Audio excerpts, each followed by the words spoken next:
My name is Steinbrech. Close your eyes for a moment and imagine taking a sip of nice, cool, refreshing water. Now imagine that same drink, both hidden ingredient of tiny microplastics swirling around in every drink you take. This is not a made-up scenario. It's the scary reality we're currently facing. Today, I'll cover 3 threats that plastic presents upon our health, our environment, and our future, which are microplastic pollution, running out of non-renewable resources, and waste management costs. First, we have microplastic pollution with food and soil contamination. Microplastics are everywhere, in oceans' ecosystems, indoor and outdoor air, and bottled water and food. Microplastics are also making their way into farmland as a result of sewage being used as fertilizer. And that is according to a new Cardiff University study. And in the ocean, these particles can be eaten by marine life anywhere from fish all the way down to shellfish. And this is bad because it's going to eventually get worse and worse for marine life along with farmland that is used to make foods. So therefore, we're consuming more and more microplastics without knowing the result of them. One solution that the British Broadcasting Corporation reported on involves a removal method from oceans using vegetable oil, iron oxide, and magnets. Following 5,000 tests, they're found to be 87% effective at extracting microplastics from the ocean. This is not a set-in-stone solution, but is something we can think about. Next, we have microplastics can't fully decompose. Plastic waste does not decompose like paper does. Instead, it just breaks down by things like wind, sun, and waves into even smaller pieces. And this is how they get into oceans and farmland so easily, as they're so small. There are many natural materials that can be used as alternatives to these plastics, such as paper, cardboard, wood, bamboo, and more. These materials are actually decomposable, renewable, and less likely to stay in the environment like microplastics do. The downside, however, is that these are not as cheap as plastic is, and this is what is stopping many companies from turning to these safer alternatives.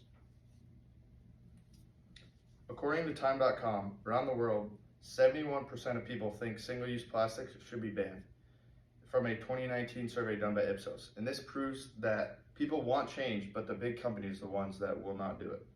And I found that there's a biodegradable plastic that is made from resources like starch, which comes from plants.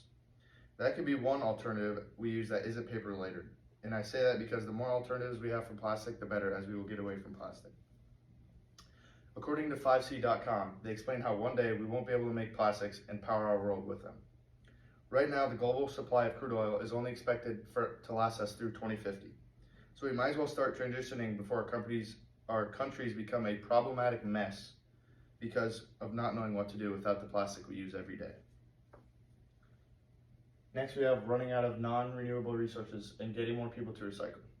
Instead of falling into the easy trap of single-use items that contribute to the huge waste problem in today's world, individuals and communities hopefully will start to recognize the value of reusing reusable resources.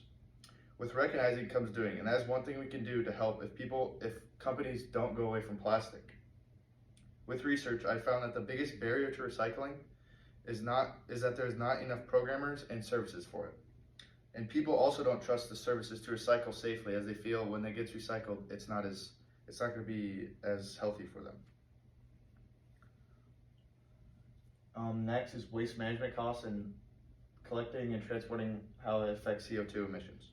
Recycling plastic involves collecting, sorting, processing materials to recycling facilities. This process may also require energy and emit CO2 during transportation. However, the overall environmental impact is much lower than bringing it to landfills and the production of brand new plastic from never used materials.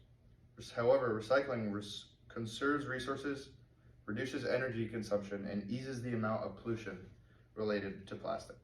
People should want to at least attempt to stop a little bit of all the plastic pollution by recycling.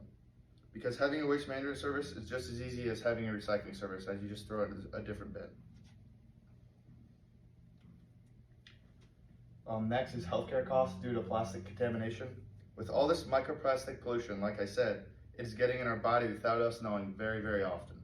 This is not a good thing. For example, ingestion of microplastics through contaminated food and water sources can cause digestive issues and hormonal disruptions.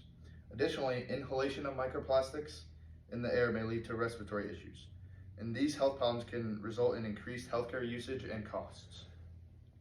According to CNN, chemicals within plastic were linked to $249 billion in U.S. healthcare costs in 2019 alone. I bet most, if not all, those families would rather not to spend money on curing themselves from this dangerous plastic materials that got in them without them knowing. And that is just an unneeded factor which we don't need in our life. Review of the main points. All in all, microplastics are currently posing as a huge threat to marine life and also as human life as they manage to make their way into the food chain.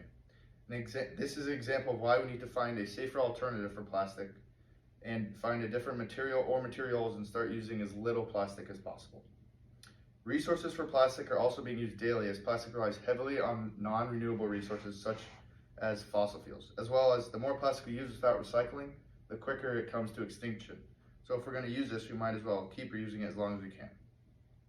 Lastly, dealing with microplastic pollution requires significant resources for cleanup efforts and health protection, placing an unneeded financial load upon communities and governments. Let's all start today, paving the path towards a future where us and our planet are much more healthy, free from the trap of plastic. Thank you.